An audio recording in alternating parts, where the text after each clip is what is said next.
மணப்பெண்ணின் பிரத்யேகமான திருமணம் விவாஹா தி சென்னை சில்க்ஸ். தஞ்சாவூர் மாவட்டம் செங்கிப்பட்டி அருகே ஐயாசாமிப்பட்டியில் தமிழக வெற்றிக் கழக தலைவர் விஜய் பங்கேற்க உள்ள நிர்வாகிகள் சந்திப்பு கூட்டத்திற்கான ஏற்பாடுகள் தீவிரமாக நடைபெற்று வருகிறது. இதுகுறித்த விவரங்களோடு நேரலையில் இணைகிறார் நம்முடைய செய்தியாளர் ஜெரி. அவரிடம் பேசலாம். ஜெரி, வணக்கம். அங்கு ஏற்பாடுகள் எந்த அளவில் நடைபெற்று வருகின்றன? குறிப்பாக இந்த நிர்வாகிகள் சந்திப்பில் என்னென்ன நிபந்தனைகள் விதிக்கப்பட்டிருக்கிறது உங்களிடம்?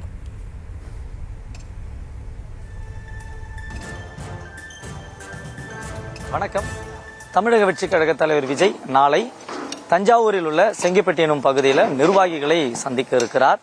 தமிழ்நாட்டில் சட்டமன்ற தேர்தலுக்கு இன்னும் குறுகிய காலகட்டமே இருக்கிறது. அதிமுக, பாஜக, திமுக என அனைத்து கட்சிகளும் தேர்தல் பரப்புரைகளை தொடங்கி இருக்கிறார்கள், பிரச்சாரங்களை செய்து வருகிறார்கள். இந்த சூழலில் தமிழக வெற்றிக் கழகமும் மாவட்ட வாரியாக பிரச்சாரங்களை செய்து வருகிறது. அதன் ஒரு பகுதியாகத்தான் ஒவ்வொரு மாவட்டத்திலும் நிர்வாகிகளை சந்தித்து வருகிறார்.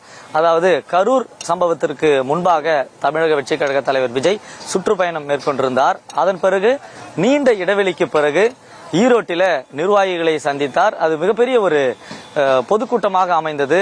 பல்வேறு பிரச்சனைகள் அங்கே எழுந்த காரணத்தினால காவல்துறையினர் மிகப்பெரிய ஒரு கூட்டத்தை கூட்டுவதற்கு அனுமதி மறுத்து 5000 பேருக்கு மட்டுமே அனுமதி வழங்கப்படும் என்று தெரிவித்த நிலையில்தான் நிர்வாகிகள் சந்திப்பாக அது மாற்றப்பட்டு இருக்கிறது. அதிலும் குறிப்பாக 5000க்கும் குறைவான நபர்களுக்கு மட்டுமே அனுமதி அளிக்கப்பட்டு அவர்களுக்கு QR கோடு பொருந்திய பாஸ் வழங்கப்பட்டிருக்கிறது. அந்த பாஸ் வைத்திருப்பவர்களுக்கு மட்டுமே இந்த கூட்டத்தில் பங்கு பெறுவதற்கு அனுமதியும் வழங்கப்பட்டு வருகிறது. அதாவது கடந்த காலங்களில் சேலமில் கூட்டம் நடைபெற்றது. அந்த நிர்வாகி கூட்டத்தில் ஒருவர் அதிக வெயில் காரணமாக உயிரிழந்தார். அந்த உயிரிழப்புகளை தடுப்பும் விதமாகத்தான் கடந்த முறை வேலூரிலும் மற்றும் நாளை நடைபெற இருக்கக்கூடிய இந்த பொதுக்கூட்டத்திலுமே மேற்கூரைகள் அமைக்கப்பட்டிருக்கிறது. அதிலும் குறிப்பாக நிர்வாகிகள் அமர்வதற்கு நாற்காலிகளும் அமைக்கப்பட இருப்பதாகவும் கூறப்படுகிறது.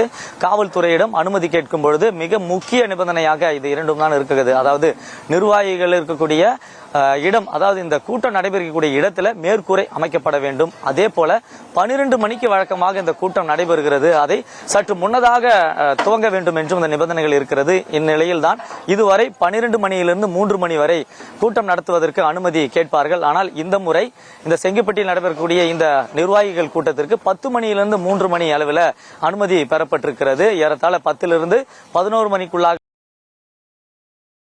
இடத்திற்கு நிகழ்ச்சி தொடங்கும் என்றும் கூறப்படுகிறது. அதற்கான தான் சிறப்பு ஏற்பாடுகள் தற்பொழுது மும்முரமாக நடைபெற்று வருகிறது.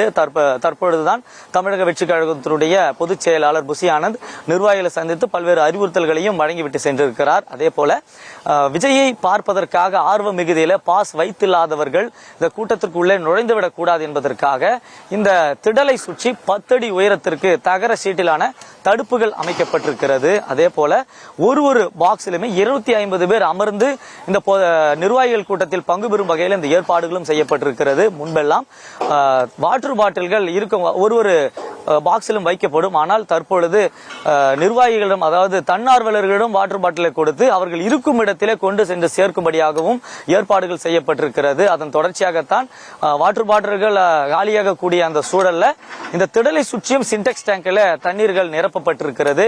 போதிய அளவில் கழிவறைகள் அமைக்கப்பட்டிருக்கிறதா என்பதை போலீசார் ஆய்வு செய்து அதை உறுதிப்படுத்தவும் இருக்கிறார்கள். மாலை வேளையில இன்னும் அபிஷியலாக, அதாவது அதிகாரப்பூர்வ அனுமதியும் கொடுக்கப்பட இருக்கிறார்கள்.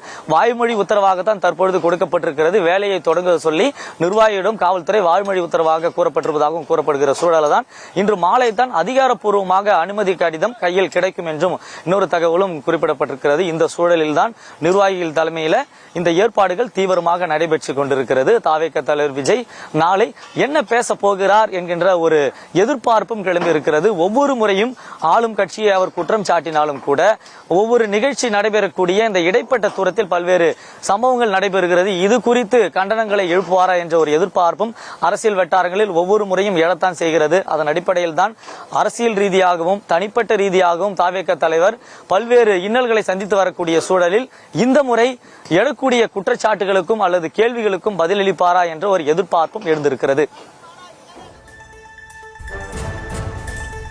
தற்போதைய விவரங்களுக்கு நன்றி ஜெரி. மணப்பெண்ணின் பிரத்யேகமான திருமணம் விவாஹா தி சென்னை சில்க்ஸ்.